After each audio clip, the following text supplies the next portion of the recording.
They say politics has a way of seeping into our lives. It is in everything and everywhere we go. But we ask, where is the red line? The case in point here is Syria, a country that has been a victim of geopolitics for the last 11 years. Today, the country is reeling under the fallout of deadly earthquakes, just like its neighbor Turkey. Over 2,600 people have lost their lives in Syria. Family members are still stuck under the rubble of collapsed buildings, and war responders are leading the rescue operations. So, does politics still not stop? Apparently not. There are two countries impacted by this week's earthquakes: Turkiye and Syria. Both have lost lives and infrastructure. So why is the international response different? There is only one crossing connecting Syria and Turkey that is approved by the United Nations. During the civil war, this is the only point from where aid enters Syria. But the earthquake damaged roads leading to the crossing. So now foreign groups have to find an alternative. This is where politics kicks in. The Syrian government of Bashar al-Assad has asked all aid to be transferred from the capital. You see, Damascus is under the government's control, unlike the rest of the country. Many parts are held by rebel groups, so the president wants to tightly control what goes into these areas. Given the dire situation, some countries like India and Iran have agreed to send aid to the capital, but others have their reservations, like the United States and the United Kingdom. They are waiting for safer channels. They want to distribute the aid themselves and not rely on the Syrian government.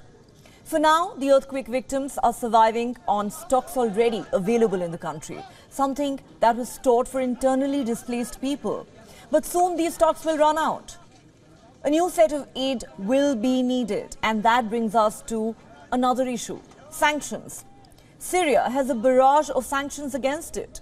Its alliance with Russia and alleged crimes in the war have landed the country in a lot of trouble.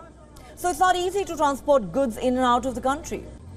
Damascus is trying to get sanctions lifted for free access to international aid. But experts are apprehensive. Will lifted sanctions actually help the victims? Or is it another instance of politics at play?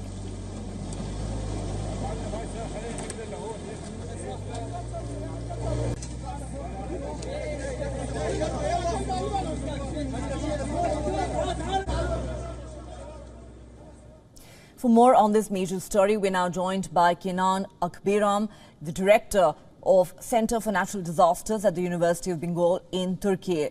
Thanks very much for speaking to WION. Our thoughts and prayers are with the people of Turkey and Syria at this time. Now, it is, of course, a race against time to save the survivors who are still trapped under the rubble. While a massive international effort is on, are the rescue workers able to reach far-flung areas where many people are still buried? Unfortunately not. I mean, the region that's affected by the earthquakes, not an earthquake, but two major and three smaller aftershocks, is very huge. And 10 provinces, at least 50 million people were affected by the tremors.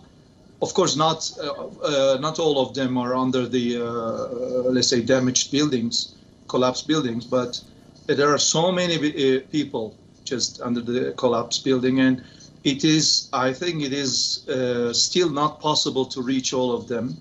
Even villages, I mean, in the villages, I don't think there are so many search and rescue teams, unfortunately. Now, that is very, very worrying, because those golden hours of 72 hours are about to end, and so many people still in need of help. While we talk about the devastation in Turkey, we can't not talk about neighboring Syria, where more than 1,600 people have been declared dead already. And the problem in this war-torn country, we are told, is that aid is simply not reaching those who need it the most. How bad do you think the situation is on the ground in Syria? I think the situation must be really bad, because I talk lots of civil engineers. I'm a geologist, but I work with civil engineers, and who are visited the Syrian cities before, and they told me this situation would be even worse in Syria because of the building qualities. And maybe we will hear, unfortunately, some more killing, some more rising number of dead people. Unfortunately, that's the thing. That's I think, yeah.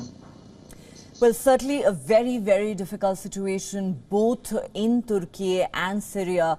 We certainly hope and pray that all those who are still trapped under the rubble can be rescued at the earliest and reunited with their families. On that note, thank you very much for speaking to WION.